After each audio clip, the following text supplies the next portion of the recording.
नमस्कार, मैं सलोनी गुप्ता और आप देख रहे हैं जन हिंदुस्तान।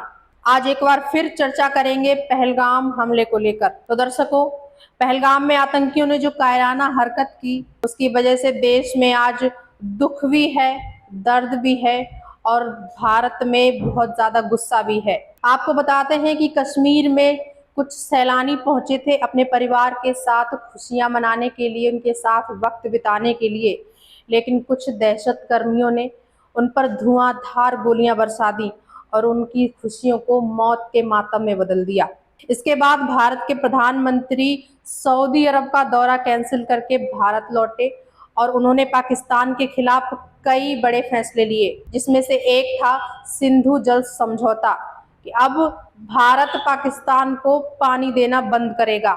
उसके बाद भारत सरकार ने भारत में मौजूद पाकिस्तानियों का वीजा रद्द कर दिया और उन्हें 48 घंटे के अंदर भारत छोड़ने के लिए आदेश भी दिया। और इतना ही नहीं, भारत ने बाघा और अटारी बॉर्डर भी बंद कर दिया। इसके बाद सेना ने कश्मीर में जवाबी कार्रवाई की और पाकिस्तानियों के 2 आतंकियों को मार गिराया, जिसमें हमारा एक जवान शहीद भी हो गया।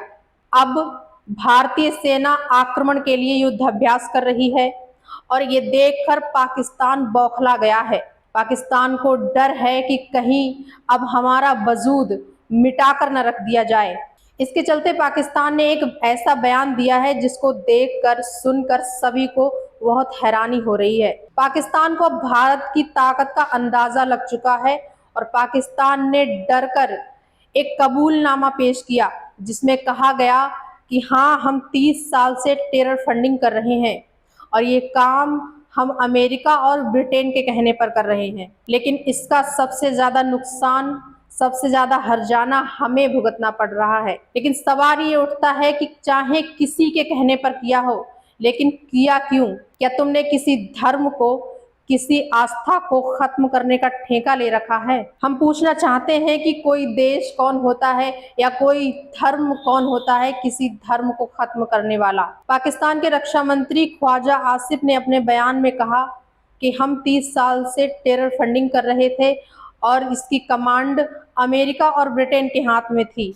लेकिन अब ये सवाल ये उठता है कि क्या पाकिस्तान भारत और अमेरिका के मजबूत रिश्तों में दरार डलवाना चाहता है या फिर भारत और अन्य देशों की नजरों में मोदी की छवि को खराब करना चाहता है? आपको बता दें कि जब पुलवामा अटैक हुआ था, तब भी पाकिस्तान की तरफ से कुछ ऐसा ही बयान सामने आया था।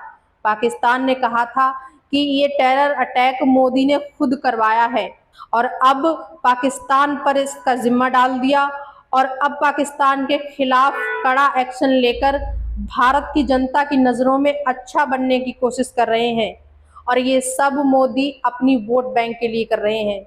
और वैसा ही सवाल अब फिर से खड़ा कर दिया है पाकिस्तान ने। पाकिस्तान कह रहा है कि मोदी अपनी वोट बैंक को मजबूत करने के लिए अमेरिका और ब्रिटेन के साथ मिलकर ये सारा मंजर रच रहे हैं, सारा प्लान बना रहे हैं। इसके चलते भारत सरकार एक बार फिर सवालों के घेरे में है। अब आपको बताते हैं कि इस पहलगाम हमले का असर कश्मीर पर कितना पड़ा। पहलगाम हमले के बाद कश्मीर की अर्थव्यवस्था और कश्मीरियों की रोजी रोटी पर काफी असर पड़ा है।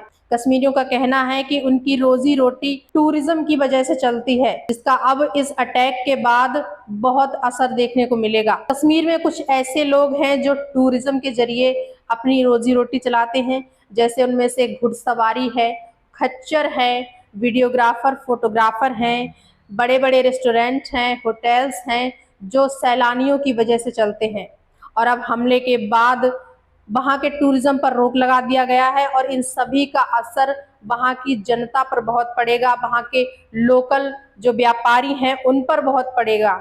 जब कश्मीर सैलानी घूमने जाते हैं तो लोग वहां गर्म कपड़े खरीदते हैं, मनोरंजन के लिए कई सारी सुविधाओं का लुत्फ उठाते हैं और वो सभी चीजें अब एकदम ठप पड़ गई हैं।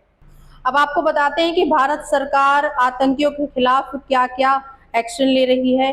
भारत सरकार के द्वारा सेना ने जवाबी कार्रवाई में 2 आतंकियों को मार गिराया, जिसमें एक जवान शहीद हो गया और 3 आतंकवादियों के घर पर बुलडोजर एक्शन लिया गया। जी हाँ, 3 आतंकवादियों के घरों को बुलडोजर एक्शन के जरिए ढहा दिया गया है, जमींदोज कर दिया गया है। यानी मोदी ने जो मिट्टी में मिलाने की शपथ ली थी उसे पूरा कर दिखाया है।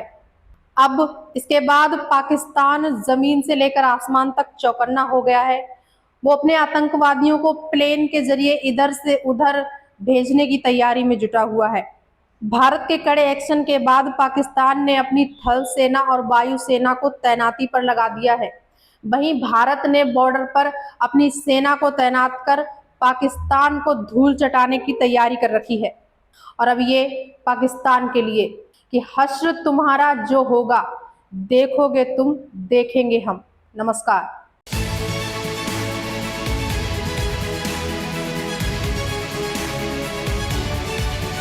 अब जन जन की बात जनमानस के साथ, केवल जन हिंदुस्तान के पास। 27 में सफा चट। ये जो लोग चिल्ला रहे समाप्तवादी समाप्तवादी, इस चुनाव के बाद और 27 में जनता इन्हें समाप्त कर देगी।